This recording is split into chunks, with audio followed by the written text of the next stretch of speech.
Dear students, here is offline video of today's online class, and as you know, it is chapter number 3, understanding quadrilaterals.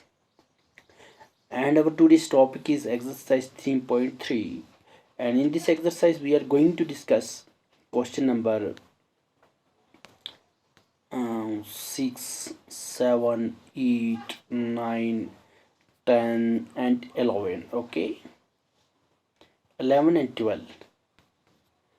So let's discuss and understand all these questions. And here is question number 6. Question number 6 is: two adjacent angles of a parallelogram have equal measure. Find the measure of each of the angles of the parallelogram. So dear students, I will draw here a parallelogram. मैंने यहाँ पे बच्चों एक parallelogram बनाई. I will draw it again. यहाँ पे बच्चों आप देख सकते हो कि मैंने यहाँ पे एक पैरेललोग्राम बनाई और इसको मैंने रिप्रेजेंट किया ए, बी, सी एंड डी के साथ. ये हमारे पास एक पैरेललोग्राम है. अब find the measure of each of the angles of the parallelogram.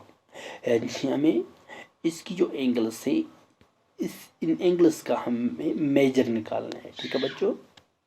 तो यहाँ पे दो एडजेसेंट एंगल्स आपस में बराबर हैं, तो हम लेट कर लेते हैं कि हमारे पास यहाँ से हम ले लेते हैं इसे. फॉर एग्जांपल एंगल ए और एंगल बी जो हैं ये हमारे पास एडजेसेंट एंगल्स हैं. ओके. तो मैंने अब जो हमारे पास जब एडजेसेंट एंगल्स जो होंगी इनका जो सम होगा वो कितना होगा 180. तो मैंने यहाँ पे क्या लिया, एंगल ए और एंगल बी. यहाँ पे एंगल ए और angle B is equal to 180 क्योंकि एडजेसेंट एंगल्स हैं और इनका सम जो होता है वो 180 होता है. अब एंगल वन एंगल और एंगल टू एंगल्स. अब इसीलिए मैंने लिखा 2 angle A is equal to 180. अब यहाँ देखेंगे हम 2 को हम यानी एंगल ए जो है ये हम बाहर निकालेंगे क्योंकि इसका हमें मेजर निकालना है. इज इक्वल टू ये जो 180 है ये वाला ये यहाँ पे इस 180 को ये 2 जो है ये यहाँ पे डिवाइड हो जाएगा. 2 1 इज 2 एंड 2 90 इज कितना बन गया बच्चों 180. तो यहाँ पे एंगल ए जो हमें निकली वो कितनी निकली 90. यानी ये वाली एंगल जो हमें निकली ये निकली 90. ओके बच्चों. तो अब हमारे पास ये जो एक पैरेललोग्राम थी इसके अंदर की जो एंगल हमारे पास पहली वाली एंगल जो निकली वो निकली 90. यानी एंगल ए जो निकली हमारे पास वो 90 निकली. अब आल्सो 90 प्लस एंगल बी क्योंकि ये जो एंगल हमें निकली 90 तो हमने लिखा 90 प्लस एंगल बी ये वाली एंगल जिसको हमने बी से रिप्रेजेंट किया था तो इसीलिए मैंने लिखा इक्वल टू 180.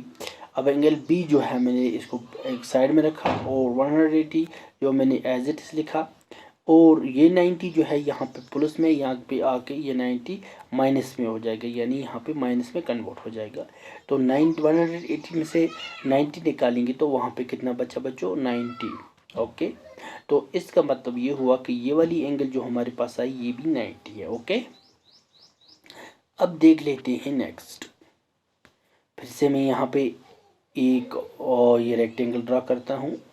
ये मैंने एक रेक्टेंगल को ड्रा किया यहाँ. ओके.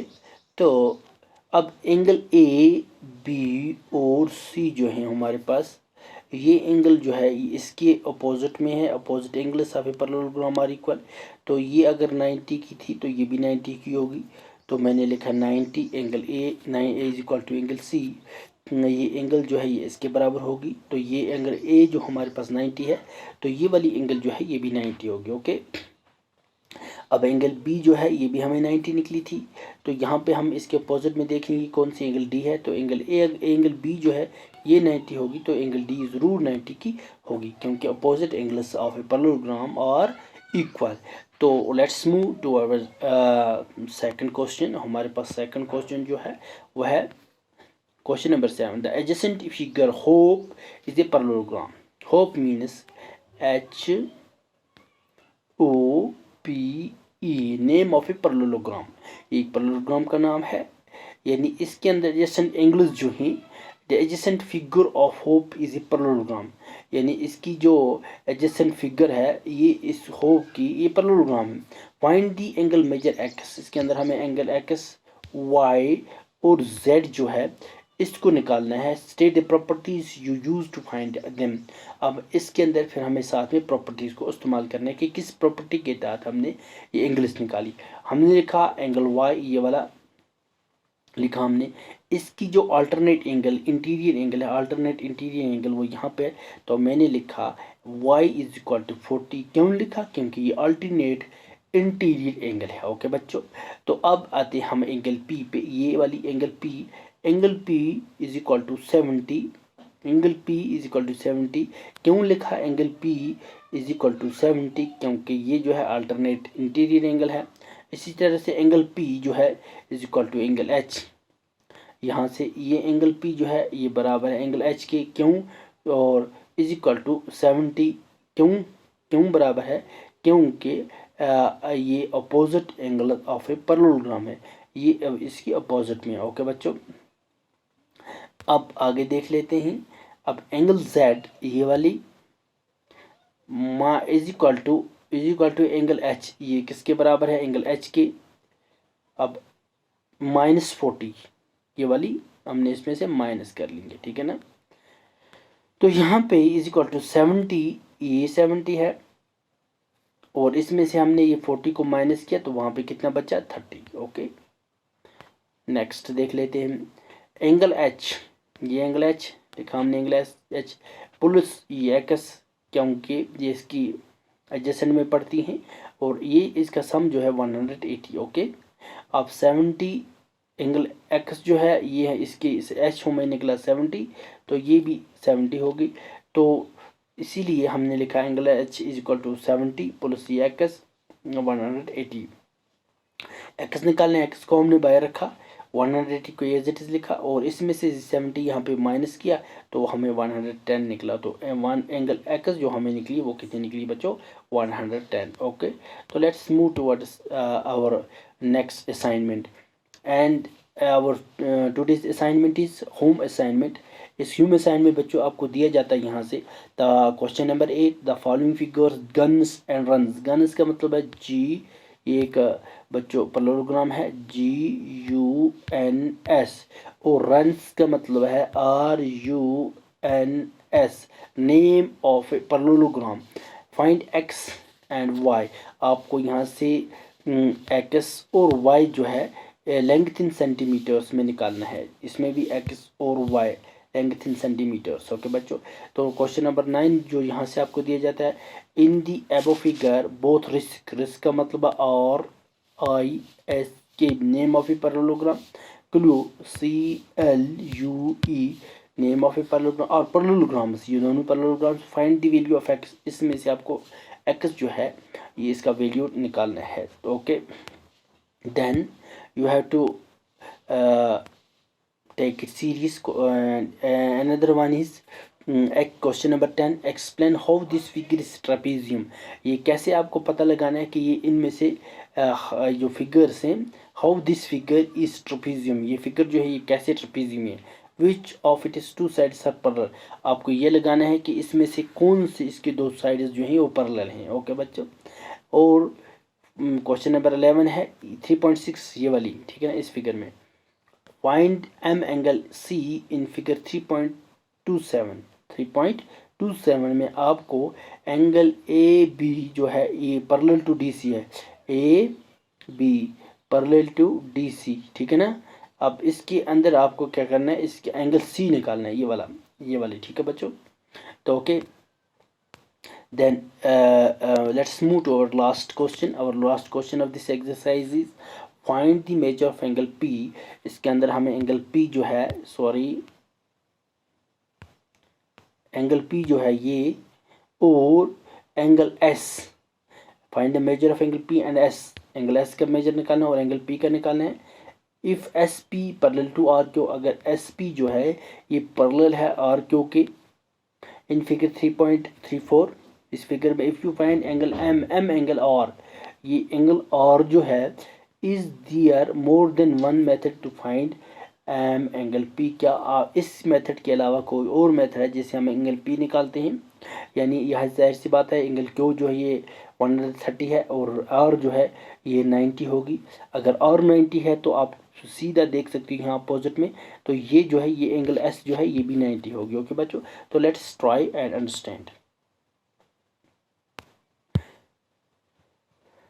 तो बच्चों, angle P plus angle Q is equal to 180, ये वाली angle P plus angle Q ये मिल के जो हैं ये, क्योंकि ट्रांसवर्सल लाइन से, तो ये इसके इनका सम जो है ये कितना है 180, ठीक है ना। तो वही हमने लिखा angles on the same side of transversal, ये ट्रांसवर्सल एंगल्स भी हमें नहीं कहते। एंगल पी तो लिखा हमने, एंगल क्यू हमने अभी देखा, तो एंगल क्यू जो है ये कितना है, एंगल क्यू 130, तो लिखा हमने 130 is equal to 180 as it is. Angle P is equal to 180 जो है ये यहाँ मूव हो जाएगा, और ये प्लस में ये यहाँ मूव हो जाएगा। 180 में से 130 हम निकालेंगे तो हमें क्या बचा 50, यानी एंगल पी जो हमें निकली वो 50 निकली, ये वाली एंगल, ये एंगल जो है ये 50 निकली। हम अब आगे मूव करते हैं। Also angle R plus angle S is equal to 180, क्योंकि ये भी सेम ट्रांसवर्सल पे लाइन पे पड़ती हैं ये और एस, ठीक है ना। तो ये भी इनका सम जो है 180 है, तो लिखा हमने एंगल आर जो है हमारे पास 90 है प्लस एंगल एस अभी हमें पता नहीं, इक्वल टू 180, एंगल एस हमें पता नहीं, ये निकालनी है। 180 हमने एज इट इज़ लिखा और ये 90 यहाँ पे माइनस हो जाएगा। 180 में से -90 हमने निकाला तो वहाँ बचा 90। अब एंगल पी कितना निकला 50 और एंगल एस कितना निकला 90। ओके, यहाँ पे आप देख सकते हो एंगल पी 50 निकला था और एंगल एस 90 निकला था, तो वही हमने लिखा एंगल पी 50 और एंगल एस जो लिखा हमने 90। Okay, yes there are more than one method to find angle m, हमारे पास एक और मेथड है जिसे हम निकालेंगे अभी। P Q R S is coordinator, जैसे आप देख सकते हो पीछे ये जो पी क्यू आर एस है ये कोऑर्डिनेटर है, ये पी क्यू आर एस क्या है कोऑर्डिनेटर। कोऑर्डिनेटर जो हमारे पास है is coordinator sum of measures of all angles, जो कोऑर्डिनेटर की जैसे मैंने आपको पहले भी बताया कि कोऑर्डिनेटर का जो मेजर है वो 360 होता है। Since we know the measure of angle Q और एस, एंगल क्यू का मेजर भी हमें दिया हुआ है, आर भी पता है और एस भी पता है, ठीक है ना। तो एंगल क्यू कितना है 130, ओके 130, एंगल और जो है 90 है, एंगल एस जो है ये भी 90 है। तो ठीक, एंगल पी हमें निकालना है 100 प्लस एंगल क्यू कितना है 130, एंगल आर कितना है 90 और एंगल एस कितना है 90, इज इक्वल टू सम जो है कोऑर्डिनेटर का वो 360 होता है।